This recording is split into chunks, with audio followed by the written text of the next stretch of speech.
Hi guys, I just wanted to talk to you a little bit about foam rolling today. Since I'm not there to help you guys one-on-one, and a lot of you maybe don't have foam rollers at home, so you might take advantage of using them in the fitness studio, but obviously that's not an option right now. So if you don't want to have one at home, two other things I would recommend using: a soccer ball or something about this size. Basketball works, volleyball works. You want to make sure that it's inflated pretty good. Mine's a little bit soft, so it's not going to work for everything right now. But also a softball, a tennis ball, or a lacrosse ball, or a baseball. So the larger the item is, the less intense it's going to be. The smaller it is, the more intense it's going to be. The softer it is, the less intense it's going to be, and the harder it is, the more intense it's going to be. So say if you had a baseball or a tennis ball, they're about the same size, but a tennis ball is way squishier than a baseball, so it's going to be less intense than if you use a baseball for these techniques. But you don't have to have a foam roller, so you can also use your water bottle, but again, that's rock hard, so that's going to be more intense. So I just wanted to talk about some of the most common areas that I see in you guys that get sore and tight. So again, these are for when you're feeling sore and tight. Foam rolling is not going to fix any kind of injury. It's not going to like change your biomechanics or change how you play. All it can do is sort of change how your body feels. It can't actually change your body.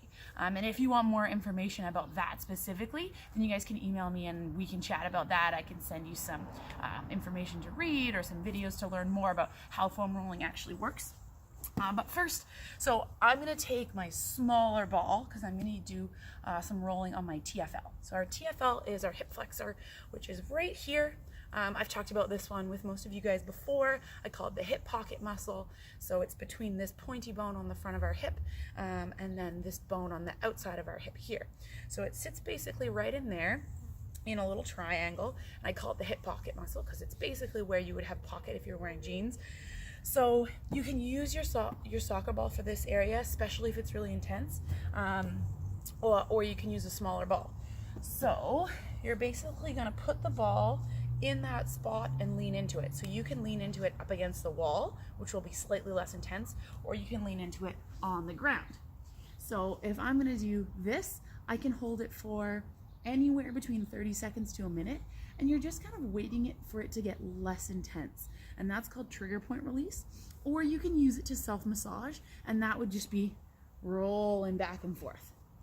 So that's more of a self-massage, and you might use a self-massage to find a sore spot. So for me, if I roll down on it a little bit, that's a little bit more sore. So I would just hang out there 30 seconds up to 2 minutes, and that would be my TFL rolling. Another common one that I find that gets quite tight on you guys is these ones sort of on the outside of your hip, so like basically the side of your butt.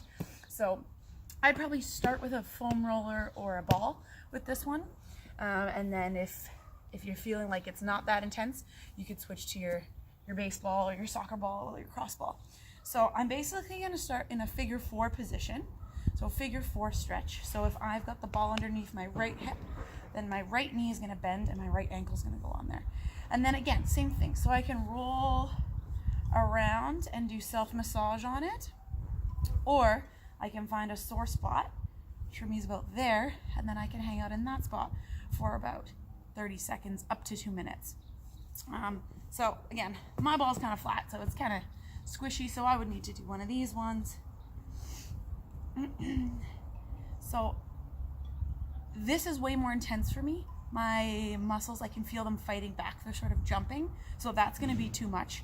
If anything, it might go in the opposite direction, that I end up being more tight or more sore after. So I'm going to stick with this one until it starts to get less painful. Okay, so that would be outside of the hip. And then another common one that most of you guys end up feeling some soreness with is our quads. So quads, I would almost definitely go for the larger ball, so the soccer ball, or if you've got the foam roller, and the same technique works. So you can glide along it, or you can find a sore spot and hold there. Or instead of rolling your leg along the ball like this, if I bend my knee, then my muscle is moving along the ball. So this can be like a slightly more intense version. And then it can allow you to target certain areas again if it's more sore there. Usually I'll do like 6 to 10 reps of that. So there's some foam rolling techniques that you guys can use if you're feeling a little bit sore after doing some of your soccer workouts on your own. Thanks for watching.